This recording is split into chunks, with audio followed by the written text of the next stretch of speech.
السلام علیکم ورحمۃ اللہ وبرکاتہ۔ کیسے ہیں ناظرین؟ امید کہ خیر و عافیت سے ہوں گے۔ ہم دوبارہ پھر حاضر ہیں آپ کی خدمت میں تفسیر قرآن مختصر تشریح کے ساتھ۔ ناظرین، ہم آپ سے یہی گزارش کرتے ہیں کہ ہماری اس یوٹیوب چینل کو ضرور سبسکرائب کریں، اور یہ تفسیر قرآن کا جو سلسلہ ہے وہ سارے عالم میں عام ہندی اردو بول چال کے اندر جو روزمرہ کی بول چال ہے وہ سارے عالم میں اللہ کے اس کلام کے پیغام کو پہنچانے کی جو ہم سعی کیے ہوئے ہیں، ہماری اس میں تعاون کریں اور زیادہ سے زیادہ ویڈیوز کو شیئر کریں، ہمارے چینل کو سبسکرائب ضرور کریں، پسند آئے تو لائک کریں، اور کوئی سوال ہے تو کامنٹ ضرور کریں، انشاءاللہ ہم اس کا جواب دیں گے۔ تو آئیے ناظرین، آج کا درس شروع کرتے ہیں۔ ہم نے پچھلے درس میں سورہ نحل کی آیت نمبر 72 تک اپنا درس مکمل کر لیا تھا، اور آج کا درس ہم آیت نمبر 73 سورہ نحل سے شروع کرتے ہیں۔ اعوذ باللہ من الشیطان الرجیم، بسم اللہ الرحمن الرحیم۔ وَيَعْبُدُونَ مِن دُونِ اللَّهِ مَا لَا يَمْلِكُ لَهُمْ رِزْقًا مِّنَ السَّمَاوَاتِ وَالْأَرْضِ شَيْئًا وَلَا يَسْتَطِيعُونَ۔ اللہ کے نام سے جو بڑا مہربان نہایت رحم والا ہے۔ اللہ کے سوا وہ جن چیزوں کی عبادت کرتے ہیں وہ آسمانوں اور زمین سے انہیں رزق مہیا کرنے کا کچھ اختیار نہیں رکھتے، اور نہ ہی وہ یہ کام کر سکتے ہیں۔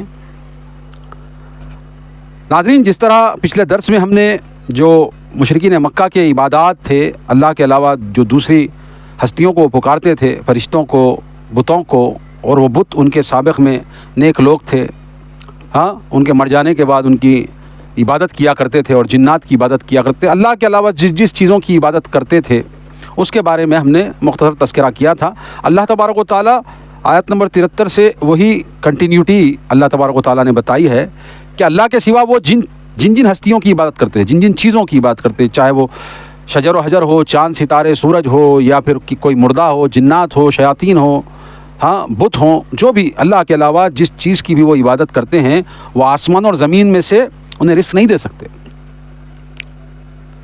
آسمان اور زمین سے رزق دینے کا، جہاں سے بھی اللہ چاہے رزق دینے کا اختیار صرف اللہ وحدہ لا شریک رکھتا ہے، مگر یہ لوگ ایسا عقیدہ رکھتے تھے کہ اللہ کے علاوہ یہ لوگ بھی رزق دیتے ہیں۔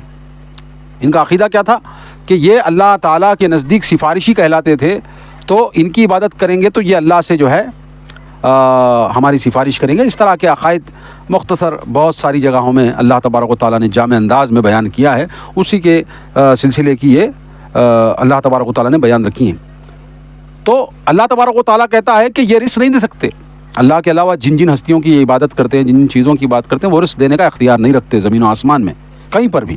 اللہ ہی وحدہ لا شریک رزق دیتا ہے، نہ ہی یہ ایسا کر سکتے ہیں، ان کے پاس اوقات ہی نہیں ہے ان کی دینے کی۔ اللہ تبارک و تعالیٰ نے یہ بیان کیا ہے۔ آگے اللہ فرماتا ہے فلا تضربوا للہ الامثال ان اللہ یعلم وانتم لا تعلمون۔ اللہ کے لیے مثالیں نہ بیان کیا کرو، بلا شبہ اللہ جانتا ہے اور تم نہیں جانتے۔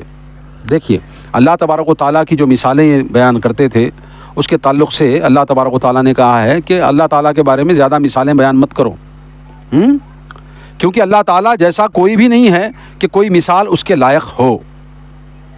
اللہ کہتا ہے لیس کمثلہ شیء، لیس کمثلہ شیء، اس کی مانند کوئی بھی نہیں۔ سورہ شورى کی اللہ تبارک و تعالیٰ آیتوں میں اس کا تذکرہ کرتا ہے۔ چنانچہ اللہ تعالیٰ کی کسی صفت کی تعویل کرنا گمراہی کی راہ کھول دیتا ہے۔ اللہ تعالیٰ کی جو صفت جس انداز میں قرآن و سنت میں وارد ہوئی ہے اس پہ اسی طرح ایمان لانا ضروری ہے۔ اللہ تبارک و تعالیٰ کی ذات کے بارے میں جو اللہ تبارک و تعالیٰ قرآن میں رسول اللہ صلی اللہ علیہ وسلم نے اس قرآن کو جو بیان کیا ہے حدیث کے طور پہ، اس میں جو طریقہ کار اختیار کیے گئے ہیں اللہ تبارک و تعالیٰ کی ذات کو اجاگر کرنے کے لیے، بس ہم پابند ہیں، اتنا ہی ہم تذکرہ کر سکتے ہیں، اس کی اور دیگر مثالیں ہم نہیں دے سکتے۔ اور بیان جس طرح اللہ تبارک و تعالیٰ نے جہاں جہاں پر بھی جو ذکر کیا ہے اس پر بیان اسی طرح ایمان لانا ہمارے اوپر فرض ہے. ہم اس میں یہ کیسے وہ کہاں ہیں یہ کہاں ہیں، جیسے صوفیوں کا، رافضیوں کا، قبر پرستوں کا، اس طرح بہت سارے گمراہ فرقوں کا عقیدہ ہے کہ ہر جگہ جو ہے نا اللہ کی ذات موجود ہے. اس طرح کی جو باتیں کرتے ہیں تو اللہ تبارک و تعالیٰ نے ان چیزوں سے روک دیا ہے. اللہ تبارک و تعالیٰ کی مثالیں تم بیان مت کرو، جس طرح قرآن و سنت میں بیان ہوئی ہیں بس اتنا ہی کرو، اس سے زیادہ نہیں کر سکتے. اور جو اللہ نے بتایا اس پر ایمان لانا ہم پر فرض ہے، یہ اللہ تبارک و تعالیٰ کہہ رہا ہے. ضرب اللہ مثلا عبدا مملوکا لا يقدر على شيء ومن رزقناه منا رزقا حسنا فهو ينفق منه سرا وجهرا هل يستوون الحمد لله بل اکثرهم لا يعلمون. اللہ تبارک و تعالیٰ آگے فرماتا ہے، اللہ ایک مثال بیان کرتا ہے. ایک غلام ہے جو کسی کی ملکیت ہے، کسی کی ملکیت میں ہے، وہ کسی چیز کی قدرت نہیں رکھتا. اور دوسرا وہ ہے جسے ہم نے عمدہ رزق عطا کیا، پھر وہ اس میں سے خفیہ اور علانیہ بہرے طور خرچ کرتا ہے. کیا یہ دونوں برابر ہو سکتے ہیں؟ اللہ تبارک و تعالیٰ مثال بیان کر سکتا ہے، اللہ کی ذات مثال بیان کر سکتی ہے. ہر چیز کی مثال اللہ تبارک و تعالیٰ بیان کر سکتا ہے، اور یہ اللہ تبارک و تعالیٰ نے مثال دے کر کی بیان کر رہا ہے. ایک غلام ہے جو مقید ہے، کسی کے پاس وہ اس کا غلام ہے، بس اس کا کام ہے مالک کے حکم کی تابعداری کرنا. اور ایک وہ ہے جس کو اللہ تبارک و تعالیٰ نے بہت کچھ دے رکھا ہے، رزق دے رکھا ہے، اور وہ خفیہ اور علانیہ خرچ کرتا ہے اللہ کے لیے. وہ خفیہ اور علانیہ بہرے طور خرچ کرتا ہے. کیا یہ دونوں برابر ہو سکتے ہیں؟ سوال اللہ تبارک و تعالیٰ کر رہا ہے مثال کے طور پہ. سب تعریف اللہ ہی کے لیے سزاوار ہے، بلکہ اکثر لوگ یہ بات بھی نہیں جانتے. درست اور مناسب حال مثال سے حقیقت بڑی آسانی سے سمجھ آ جاتی ہے. اللہ تعالیٰ جا بجا مؤثر مثالیں پیش فرماتے ہیں. ایک جانب ایسا غلام ہے جسے خود اپنے جسم پہ بھی مکمل اختیار نہیں ہے، کہیں جانے کے لیے اس کو مالک سے اجازت لے جانی پڑتی ہے. دوسری جانب ایک آزاد انسان ہے، اللہ تعالیٰ نے مال و دولت دے رکھا ہے جسے وہ آزادی سے استعمال کرتا ہے. کیا یہ دونوں برابر ہو سکتے ہیں؟ سوال اللہ تبارک و تعالیٰ نے پوچھا ہے. اللہ تعالیٰ تمام خزانوں کا مالک ہے. اللہ تبارک و تعالیٰ رزق کا مالک ہے، خزانوں کا، مال کا، دولت کا، صحت کا، ہر چیز کا اللہ تبارک و تعالیٰ مالک ہے. اپنی حکومت میں مکمل اختیار رکھتا ہے. کیا وہ شریک جو خود مخلوق ہیں، جو اللہ کے علاوہ جس چیز کو پکارتے ہیں نا، یہ مردوں کو، بتوں کو، جنات کو، شیاطین کو، فرشتوں کو، مرے ہوئے باباؤں کو، جس چیز کو یہ لوگ پکارتے ہیں، کیا یہ دونوں برابر ہو سکتے ہیں؟ نہیں ہو سکتے. وہ شریک جو خود مخلوق ہیں، اللہ تبارک و تعالیٰ کہہ رہا ہے کہ وہ مخلوق ہیں جو پیدا کی گئی ہیں. اب اس سے سمجھیں یہ مخلوق کون ہے. یہ وہی اسی طرح کا بیان عقیدہ ہے جو نوح علیہ السلام کے زمانے میں ان کے ولی، ان کے بزرگ، ان کے پچھلے نیک لوگ جب مر جانے کے بعد ان کے ناموں کے ساتھ ود، سوا، یعوث، یعوث اور نصر، یہ 5 پنجتن پاک کی وہ عبادت کرتے تھے. تو وہ مخلوق تھے، وہ پیدا کیے گئے تھے، ان کی عبادت اللہ کے علاوہ وہ کرتے تھے. تو اللہ تبارک و تعالیٰ یہ بیان اسی لیے کر رہا ہے. از خود کہیں جا بھی نہیں سکتے، یہ جو شریک ہیں از خود وہ جا بھی نہیں سکتے. کوئی بت ہے ہل سکتا ہے؟ نہیں ہل سکتا. قبر میں کوئی پڑا ہوا مردہ ہے، کوئی حرکت کر سکتا ہے؟ نہیں کر سکتا. تو اللہ تبارک و تعالیٰ کہتا ہے وہ جا نہیں سکتے. اللہ تعالیٰ اور یہ شریک برابر ہو سکتے ہیں کیا؟ نہیں ہو سکتے. تو اللہ تبارک و تعالیٰ یہاں پر شرک کی جڑ کاٹ رہا ہے. جن کی عبادت تم اللہ کے علاوہ کرتے ہو وہ جھوٹ ہے، وہ فریب ہے. آگے اللہ فرماتا ہے وَضَرَبَ اللَّهُ مَثَلًا رَجُلَيْنِ أَحَدُهُمَا أَبْكَمُ لَا يَقْدِرُ عَلَى شَيْءٍ وَهُوَ كُلٌّ عَلَى مَوْلَاهُ أَيْنَمَا يُوَجِّهُهُ لَا يَأْتِي بِخَيْرٍ هَلْ يَسْتَوِي هُوَ وَمَنْ يَأْمُرُ بِالْعَدْلِ وَهُوَ عَلَى صِرَاطٍ مُسْتَقِيمٍ. نیز اللہ تبارک و تعالیٰ ایک اور مثال بیان کرتا ہے. وہ دو آدمی ہیں جن میں سے ایک گونگا بہرا ہے. مثال اللہ تبارک و تعالیٰ کہہ رہا ہے دو آدمی ہیں، گونگا بہرا ہے، کسی بات کی قدرت نہیں رکھتا، وہ ایک مالک پر بوجھ ہے، مالک اسے جہاں بھیجتا ہے وہ بھلائی سے نہیں آتا. کیا ایسا شخص دوسرے کے برابر ہو سکتا ہے جو انصاف کے ساتھ حکم دیتا ہے اور صراط مستقیم پر گامزن ہے؟ یہ بھی مثال اللہ تبارک و تعالیٰ یہاں پر دے رہا ہے. جیسے بت گونگے بہرے ہیں، بت جو ہوتے ہیں نا، پتھروں کے، لکڑی کے، کاغذ کے، جس چیز کے بت ہوتے ہیں، ہاں، وہ گونگے بہرے ہیں، یا الہ من دون اللہ کو گونگے بہرے ہیں. ہاں، اللہ تبارک و تعالیٰ کہہ رہا ہے یہ بت کیا سنا سکتے ہیں, کیا سن سکتے ہیں, کیا بول سکتے ہیں, گونگے بہرے ہیں. تو ایک آدمی ہے جو گونگا بہرا ہے, جو کچھ کام نہیں آ سکتا, اور ایک ٹھیک ہے, تو یہ دونوں برابر نہیں ہو سکتے. اللہ تبارک و تعالیٰ کی ذات کامل ہے, اور اللہ کے علاوہ جن چیزوں کی عبادت کی جاتی ہے وہ نامکمل ہے. وہ گونگے ہیں, بہرے ہیں, اندھے ہیں, وہ کچھ کر نہیں سکتے. یہ مثال دے کر اللہ تبارک و تعالیٰ نے بیان کیا ہے. جیسے بتوں کو اگر کوئی گرا دے تو وہ خود کھڑے بھی نہیں ہو سکتے. مثال دی جا رہی ہے, اگرچہ بتوں کو کوئی گرا دے, یہ چیز ہے, گرا دے تو یہ از خود کھڑا ہو سکتا نہیں ہو سکتا. جس طرح حضرت ابراہیم علیہ السلام کا واقعہ قرآن مجید میں آتا ہے, انہوں نے سارے بتوں کو گرا دیا تھا, اور جو کلہاڑا جو تھا وہ بڑے بت کے گلے میں ڈالا تھا, اور کہا تھا کہ جب ان کو پوچھا گیا کہ کس نے کیا یہ کام, تو انہوں نے کہا یہ بڑا والا ہے نا, اس نے کیا ہے. تو وہ کہنے لگے یہ کیسے کر سکتا ہے, یہ تو بت ہے. تو اللہ تبارک و تعالیٰ وہی کہہ رہا ہے, اگرچہ کوئی ان کو خود گرا دے تو خود کھڑے نہیں ہو سکتے, اپنا بھی کوئی مسئلہ حل نہیں کر سکتے, اپنا بھی کوئی مسئلہ حل نہیں کر سکتے. پہلی مثال میں اللہ تعالیٰ نے اختیار اور عدم اختیار کو واضح کیا, دوسری مثال میں یہ واضح کیا کہ اختیار نہ ہونے کے ساتھ ساتھ سننے اور بولنے کی صفت بھی نہیں رکھتے. یہ بت جو عبادت کرتے ہیں نا اللہ کے علاوہ, یہ نہ سننے کی رکھ سکتے ہیں نہ بولنے کی جسارت رکھ سکتے ہیں. یہ اللہ تبارک و تعالیٰ نے بیان فرمایا ہے. وَلِلَّهِ غَيْبُ السَّمَاوَاتِ وَالْأَرْضِ وَمَا أَمْرُ السَّاعَةِ إِلَّا كَلَمْحِ الْبَصَرِ أَوْ هُوَ أَقْرَبُ إِنَّ اللَّهَ عَلَى كُلِّ شَيْءٍ قَدِيرٌ. آسمانوں اور زمین کے خفیہ حقائق کا علم اللہ ہی کو ہے, اور قیامت یعنی ساتھ جو وہ گھڑی ہے قیامت کی کا معاملہ یوں ہوگا جیسے آنکھ کی جھپک یا اس سے جلد تر واقع ہو جائے گی. اللہ تعالیٰ یقیناً ہر چیز پر قادر ہے. اللہ تبارک و تعالیٰ کہہ رہا ہے تمام جو ہے خفیہ حقائق صرف اللہ تبارک و تعالیٰ کو ہی اس کا علم ہے, اس کے علاوہ کسی کو علم نہیں ہے. اور قیامت کا دن اچانک آئے گا, پلک جھپکتے ہی آ جائے گا, اگلے پل آ جائے گا, اس کا بھی علم صرف اللہ تبارک و تعالیٰ کو ہے, اس کے علاوہ کسی کو اس کا علم نہیں ہے. یہ اللہ تبارک و تعالیٰ بیان کر رہا ہے, اور وہ ہر چیز پر قادر ہے. ایک حدیث اس بارے میں آئی ہے, حضرت ابو ہریرہ رضی اللہ تعالیٰ عنہ کہتے ہیں کہ آپ صلی اللہ علیہ وسلم نے فرمایا, دو آدمی کپڑا بچھائے سودا بازی کر رہے ہیں, دو آدمی کپڑے کو بچھا کر کے سودا کر رہے, کسی دکان پہ, کسی مارکیٹ میں, کسی منڈی پہ, کہیں پر بھی کر رہے ہوں گے, اور وہ ابھی اس سودے بازی اور کپڑا لینے سے فارغ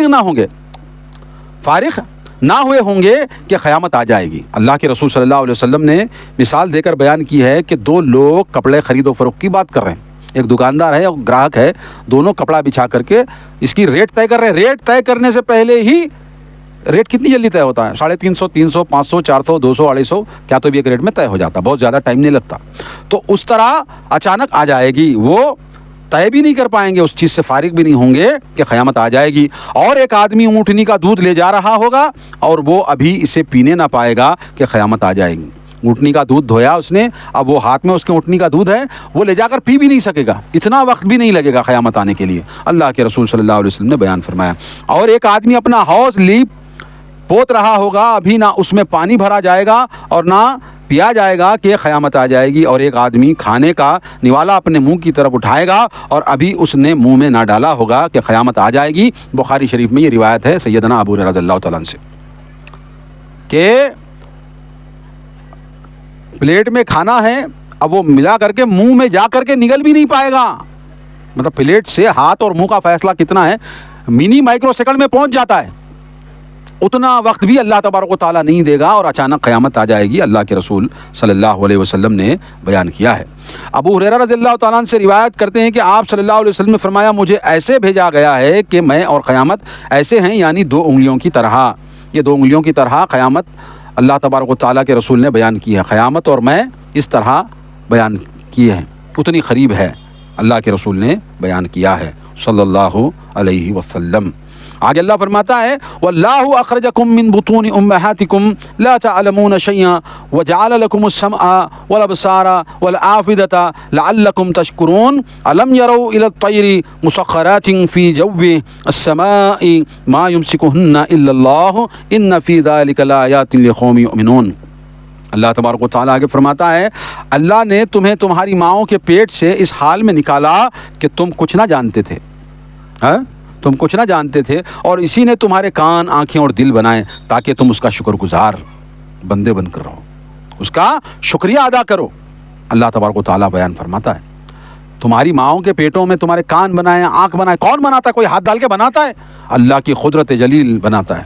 اللہ تبارک و تعالیٰ کی ذات کن کہتی ہے وہ بن جاتا ہے، سمجھے؟ کتنی شان والا ہے اللہ تبارک و تعالیٰ، کتنی شان والا ہے۔ دنیا میں کوئی ایک مچھر کا پر بھی نہیں بنا سکتا، نئی تخلیق، کیونکہ صرف اللہ رب العزت ہی بدیع السماوات والارض، وہی بدیع ہے، وہی نئی چیزوں کی تخلیق کرنے والا ہے، اسی کی ذات کی طرف سب کو لوٹ کر جانا ہے۔ کیا انہوں نے پرندوں کو نہیں دیکھا کہ آسمانی فضا میں کیسے مسخر ہیں؟ انہیں اللہ ہی تھامے ہوئے ہے، جو لوگ ایمان لاتے ہیں ان کے لیے اس میں بہت سی نشانیاں ہیں۔ پرندوں کو یہ طاقت اور استطاعت اللہ تعالیٰ نے ہی ودیت کی ہے۔ پرندے جب اڑتے ہیں، پنکھ مارتے ہیں، جب اڑان لیتے ہیں تو ٹھہر جاتے ہیں۔ چیل آپ نے دیکھا ہوگا، بس اڑ جاتی ہے، ایک مقام پہ جا کر ٹھہر جاتی ہے۔ یا بڑے پرندے، چھوٹے پرندے، ان کو کس نے تھام رکھا ہے؟ یہ اللہ کی قدرت ہے جو اس کو تھامے رکھے ہوئی ہے۔ آگے اللہ فرماتا ہے وَاللَّهُ جَعَلَ لَكُم مِّن بُيُوتِكُمْ سَكَنًا وَجَعَلَ لَكُم مِّن جُلُودِ الْأَنْعَامِ بُيُوتًا تَسْتَخِفُّونَهَا يَوْمَ ظَعْنِكُمْ وَيَوْمَ إِقَامَتِكُمْ وَمِنْ أَصْوَافِهَا وَأَوْبَارِهَا وَأَشْعَارِهَا أَثَاثًا وَمَتَاعًا إِلَىٰ حِينٍ۔ آگے اللہ فرماتا ہے اللہ نے تمہارے لیے تمہارے گھروں کو جائے سکون بنایا، اور چوپایوں کی کھالوں سے تمہارے لیے ایسے گھر خیمے بنائے جنہیں تم نقل مکانی اور خیام دونوں حالتوں میں ہلکا پاتے ہو، اور ان کی اون، پشم اور بالوں سے تمہارے لیے گھر کا سامان اور کچھ مدت کے لیے سامان معیشت بنایا ہے۔ اللہ تبارک و تعالیٰ نے تمہاری راحت کے لیے، تمہارے سکون کے لیے گھر بنایا ہے جس میں تم سکونت اختیار کرتے ہو، سوتے ہو، کھاتے ہو، پیتے ہو، بیٹھتے ہو، اٹھتے ہو، اپنی زندگی گزارتے ہو۔ یہ اللہ تبارک و تعالیٰ نے ہی تمہیں دیا ہے، یہ اللہ کی نعمت ہے۔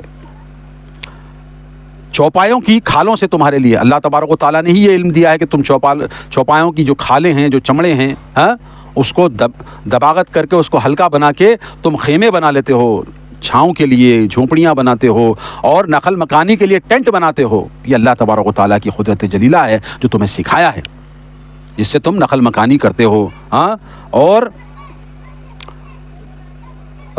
پشم اور بالوں سے تمہارے لیے گھر کا سامان بنایا، اور اون وغیرہ جو جانوروں کے اون سے جو تم کرتے ہو، اس میں کمبل بنایا جو ٹھنڈ سے بچاتا ہے، اور بھی دیگر سامان ہیں۔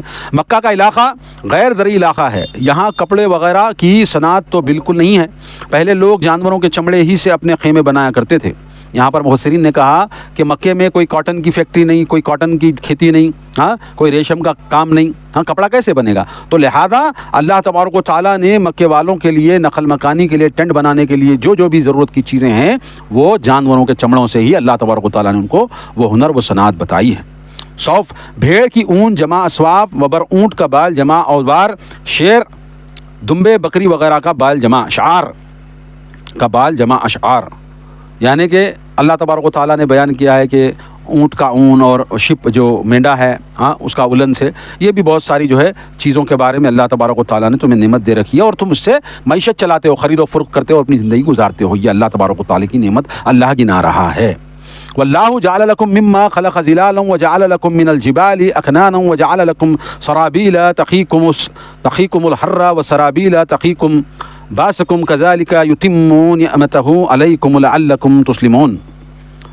نیز اللہ ہی نے تمہارے لیے اپنی مخلوق کی اکثر چیزوں کے سائے بنائے، اور پہاڑوں میں کمین گاہیں بنائیں، اور تمہارے لیے ایسے لبادے بنائے جو تمہیں گرمی سے بچاتے ہیں اور جو لڑائی کے وقت تمہیں بچاتے ہیں۔ اللہ اسی طرح تم پر اپنی نعمتیں پوری کرتا ہے تاکہ تم فرما بردار بنو۔ دیکھیے اللہ تبارک و تعالیٰ اپنی نعمتیں گنوا رہا ہے۔ ذرا تصور کریں اگر اللہ تعالیٰ انہی پیدا کردہ اشیاء میں سایہ کرنے کی خاصیت نہ رکھی ہوتی تو کیسا حشر ہوتا؟ جو اللہ تبارک و تعالیٰ نے جو چیزیں بنائی ہے، جو چمڑے کی چیزیں ہیں، کپڑے کی جو بھی اللہ تبارک و تعالیٰ نے چیزیں دی ہیں، اس میں سایہ کرنے کی اگرچہ کیفیت اللہ تبارک و تعالیٰ نہیں رکھتا تو تمہارا کیا حشر ہوتا؟ دھوپ سے پگھل جاتے تم۔ مکہ میں موسم سرما ہوتا ہی نہیں، کم گرم موسم ہوتا ہے یا شدید گرم، لہذا گرمی سے بچاؤ کا ذکر کیا، ورنہ لباس سردی سے بھی بچاتا ہے۔ اللہ تبارک و تعالیٰ نے یہاں پر تمہارے لیے ایسے لبادے بنائے جو تمہیں گرمی سے بچاتے ہیں۔ اللہ تبارک و تعالیٰ نے، کیونکہ مکے کا جو ٹیمپریچر ہے نا وہ یا تو شدید گرمی یا کم گرمی، تو وہاں پر جو ہے اللہ تبارک و تعالیٰ نے گرمی کی مثال دے کر کے یہاں پر تذکرہ کیا ہے۔ تسلیمون، ایک خیرات میں تسلیمون ہے، یعنی تاکہ تم سلامت رہو، محفوظ رہو۔ یہ جو نعمتیں اللہ تبارک و تعالیٰ نے تمہیں دی ہیں تاکہ تم سکون سے سلامتی سے رہو، اللہ کی عبادت کرو، یہ اللہ تبارک و تعالیٰ یہ تمہارے کو نعمت بتا کر کے سمجھا رہا ہے۔ آگے اللہ فرماتا فَإِن تَوَلَّوْا فَإِنَّمَا عَلَيْكُمُ الْبَلَاغُ الْمُبِينُ، وہ اللہ کی نعمتوں کو پہچانتے بھی ہیں۔ یا کیا بتا رہا ہے؟ پھر اگر یہ لوگ منہ موڑتے ہیں اے نبی صلی اللہ علیہ وسلم، آپ پر تو بالوضاحت پیغام پہنچا دینے کی ذمہ داری ہے۔ یہ نعمتیں گنا گنا کر کے اللہ تعالیٰ کی ذات کی طرف بلا رہے ہیں، شرک سے روک رہے ہیں رسول اللہ صلی اللہ علیہ وسلم، تو اللہ تعالیٰ کہہ رہا ہے غمزدہ نہ ہوں، آپ کا کام صرف پہنچانا ہے، ہدایت دینا نہیں دینا ہمارا کام ہے۔ یہ اللہ کے رسول صلی اللہ علیہ وسلم کو اللہ تبارک و تعالیٰ کہہ رہا ہے کہ آپ کا کام بلاغ المبین، بس واضح طور پر بیان کرنا ہے۔ یعرفون نعمت اللہ ثم ینکرونها واکثرهم الکافرون، اللہ کہتا ہے وہ اللہ کی نعمتوں کو پہچانتے بھی ہیں مگر پھر اس کا انکار کر دیتے ہیں، اور ان میں سے اکثر ناشکرے ہیں۔ اللہ کہتا ہے کہ یہ جو قریش مکہ ہیں، یہ جو قوم ہے، یہ جانتے ہیں مگر اکثر ان باتوں کو ٹھکرا دیتے ہیں، انکار کر دیتے ہیں، کیونکہ ان کی دال روٹی، ان کی جو تجارت ہے، معیش ہے، وہ ختم ہو جائے گی۔ ایک اللہ کی عبادت کریں گے تو یہ بت جو خرید و فروخت ہوتے ہیں، ان کے چڑھاوے وغیرہ، تو یہ دھندا کیسا چلے گا؟ یہ چادروں کی ہیر پھیر کہاں سے ہوگی؟ یہ پھولوں کی ہیر پھیر کہاں سے ہوگی؟ یہ جو سامان عبادت کے نام پر یہ بت پرستی کی جاتی ہے، یہ سب کیسے چلے گا؟ اگرچہ ایک الہ کو ماننا شروع کریں گے، اللہ خالق کو، تو یہ 360 بت جو بنائے بیٹھے ہیں، ان کے لیے نئے اور پرانے کی تمیز کیسے ہوگی؟ اور ہر قبیلے کے اپنے اپنے معبود بنا لیے ہیں، ان کا رسم و رواج کیسے چلے گا؟ ان کی دکانیں بند ہو جائیں گی۔ تو یہ اکثر لوگ ناشکرے ہیں، اللہ کے رسول کھول کھول کر کے بیان کر جانے کے باوجود بھی وہ انکار کرتے ہیں۔ بڑے سے بڑا دہریہ بھی اس نعمت کا انکار تو نہیں کر سکتا جو اسے عقل و شعور کی صورت میں ملی ہوئی ہو، نہ ہی زمین میں جو روزی اور رزق کے وسائل رکھ دیے گئے ہیں اس کا انکار کر سکتا ہے۔ بس وہ ان سب چیزوں کو فطرت کے کھاتے میں ڈال دیتا ہے۔ یہ سارا چکر اس لیے چلاتا ہے کہ اللہ کی جانب سے اسے جو ہدایت اور رہنمائی ملتی ہے اسے تسلیم نہ کرنا پڑے۔ اللہ کو مانیں گے تو دن میں 5 مرتبہ اللہ کے سامنے روزانہ وضو کر کے جھکنا پڑے گا، حرام کھانے سے رکنا پڑے گا، جھوٹ بولنے گناہ کرنے سے رکنا پڑے گا، نہ کسی کو قتل کرنے سے رکنا پڑے گا، کسی کی عزتوں کو لوٹنے سے رکنا پڑے گا، کسی کو گالی دینے سے رکنا پڑے گا، اخوت و بھائی چارگی کی دعوت دینی پڑے گی، حلال طریقے سے رزق کمانا ہوگا، لوگوں پر سود اور ٹیکس کے نام پر ظلم نہیں دے سکتا، یہ سب کرنا پڑے گا نا۔ تو لہذا تعویلیں شروع کر دیتا ہے دہریہ۔ بس یہ فطرت ہے، یہ جو نعمتیں تم گنا رہے ہو یہ فطری چیز ہے، بس ہو گئی۔ ایسے کیسے ہو گئی بھائی؟ یہ ہاتھ میں اٹھایا تو جٹ رہا، چپکا چپچ اٹھ بولے تو اٹھ رہا، نہیں اٹھتا۔ اے دہریوں سن لو، سوچ لو، یہ سب خالق وحدہ لا شریک کی طرف سے ایک معین مدت تک کے لیے اللہ تبارک و تعالیٰ نے تمہیں ڈھیل دی ہے، اس لیے توبہ کرو اور ایک اللہ کی طرف آؤ اور آخرت پر ایمان لاؤ، محمد رسول اللہ کی نبوت کو تسلیم کرو اور دنیا و آخرت میں بھلائی پاؤ، یہی ہم دعوت دیتے ہیں۔ آگے اللہ فرماتا وَيَوْمَ نَبْعَثُ مِن كُلِّ أُمَّةٍ شَهِيدًا ثُمَّ لَا يُؤْذَنُ لِلَّذِينَ كَفَرُوا وَلَا هُمْ يُسْتَعْتَبُونَ، اور جس دن ہم ہر امت میں سے ایک گواہ کھڑا کریں گے تو پھر کافروں کو نہ تو عذر پیش کرنے کی اجازت دی جائے گی اور نہ ہی توبہ کا موقع مل سکے گا۔ یاد رکھو یہ سارا چکر جو ہے نا، یہ سارا چکر اس لیے چلاتے ہیں کہ اللہ کی جانب اسے ہدایت اور رہنمائی نہ مل سکے، انکار کر سکیں۔ ان میں سے وہ پیر، مفسرین نے کہا ہے کہ ان میں سے وہ پیر، فقیر، غوث، داتا جنہیں لوگوں نے اپنا حاجت رواں اور مشکل کشا ٹھہرا رکھا تھا، مگر خود انہیں یہ پسند نہ تھا، نہ ہی انہوں نے کبھی یہ کہا تھا کہ وہ عذاب سے بچا لیے جائیں گے۔ کیا کہا جا رہا ہے کہ جس دن ہر امت میں سے ہم گواہ ٹھہرا کریں گے، آج جو تم اللہ کے علاوہ جس چیز کو پکارتے ہو وہ انکاری ہو جائیں گے، کہ ہم نے تمہیں کب کہا تھا کہ ہماری عبادت کرنا، ہمیں مشکل کشا کہنا، ہمیں حاجت روا کہنا، کب کہا تھا؟ انہوں نے نہیں کہا تھا نا. وہ منکر ہو جائیں گے. تو قیامت کا دن جب برپا ہوگا، ہاں، ہر امت سے گواہ جو ہے اللہ تبارک و تعالیٰ کھڑا کرے گا. یہ قیامت کی عدالت کا ایک منظر ہے. کافر وہاں بھی جھوٹی قسمیں کھانے سے دریغ نہ کریں گے تو اللہ تعالیٰ ان کے منہ بند کرے گا، یعنی سیل کر دے گا، لاک، کھول نہیں سکے گا ہونٹ کو. اور گواہیاں پیش ہونا شروع ہوں گی. ہر امت کے مصلح و مبلغ گواہیاں دیں گے کہ ہم نے تیرا پیغام پہنچا دیا تھا مگر فلاں فلاں لوگوں نے ٹکرا دیا تھا. جیسے دوسری جگہ فرمایا ہے، بھلا اس وقت کا کیا حال ہوگا جب ہم ہر امت سے ایک گواہ لائیں گے، پھر ان پر اے نبی صلی اللہ علیہ وسلم آپ کو گواہ بنا دیں گے. سورہ نساء میں اللہ تبارک و تعالیٰ نے اللہ کے رسول صلی اللہ علیہ وسلم کی فضیلت بیان کی ہے. سب امت میں سے ایک ایک کو گواہ لائیں گے اور ان سب گواہوں کے اوپر اے محمد صلی اللہ علیہ وسلم آپ کو گواہ بنائیں گے. اتنی بڑی شان والے نبی، اتنی بڑی اللہ تبارک و تعالیٰ محمد الرسول اللہ کو فضیلت بخشے گا قیامت کے دن. آگے اللہ فرماتا ہے، وَإِذَا رَأَى الَّذِينَ ظَلَمُوا الْعَذَابَ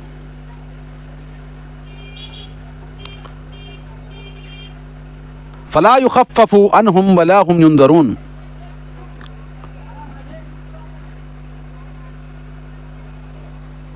آگے اللہ فرماتا ہے،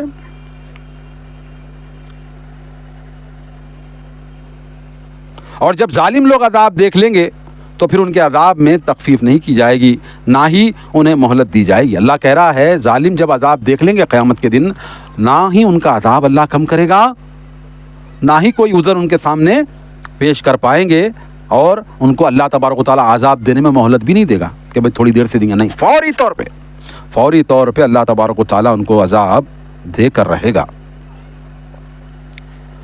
پھر آگے اللہ فرماتا ہے، وَإِذَا رَأَى الَّذِينَ أَشْرَكُوا شُرَكَاءَهُمْ قَالُوا رَبَّنَا هَؤُلَاءِ شُرَكَاؤُنَا الَّذِينَ كُنَّا نَدْعُو مِن دُونِكَ فَأَلْقَوْا إِلَيْهِمُ الْقَوْلَ إِنَّكُمْ لَكَاذِبُونَ وَأَلْقَوْا إِلَى اللَّهِ يَوْمَئِذٍ السَّلَمَ وَزَلَّ عَنْهُمْ مَا كَانُوا يَفْتَرُونَ. دیکھیے اللہ تبارک و تعالیٰ کیا بہترین بات بتا رہا ہے. آج مردوں کی عبادت کرنے والے، مردوں سے اپنی حاجت روائی مشکل کشائی پوچھنے والے، بیٹا اور بیٹی دینے والا، ہاں، اللہ کے سامنے سفارشی سمجھنے والے مردوں کو سن لو. اللہ تبارک و تعالیٰ کیا فرماتا ہے، اور جب مشرک اپنے شریکوں کو دیکھیں گے تو کہیں گے ہمارے رب یہ ہمارے خود ساختہ شریک ہیں جنہیں ہم تجھے چھوڑ کر پکارا کرتے تھے. اس پر وہ شریک کہیں گے کہ تم یقیناً جھوٹے ہو. آج جس بابا کی تم عبادت کرتے ہو، کل قیامت کے دن تم کو جھوٹا کہیں گے، تم لوگ جھوٹے ہو کہہ دیں گے ہم نے تو کبھی ہماری عبادت کرنے کے لیے کہا ہی نہیں، منکر ہو جائیں گے.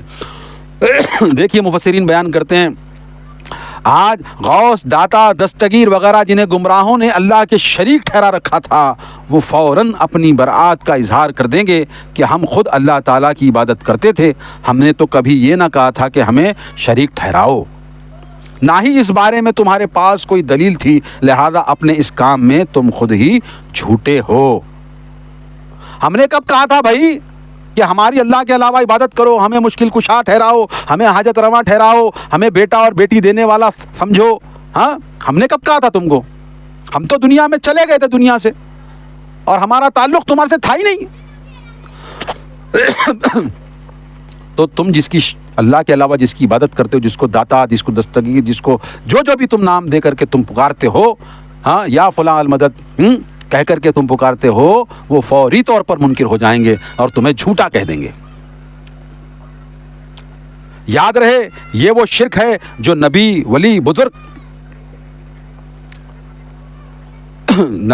ولی، اور بزرگ وغیرہ تھے، اور لوگوں نے عقیدت میں غلو کر کے انہیں اللہ کے شریک کا رتبہ دے دیا تھا. یہاں شریک پتھر کے بت یا لکڑی کے درخت یا شمس وغیرہ نہیں ہیں کہ جنہیں لوگ پکارتے تھے، یا دنیا میں بھی بے جان تھے اور قیامت کو انہیں جاندار بنانے کا کہیں ذکر نہیں آیا.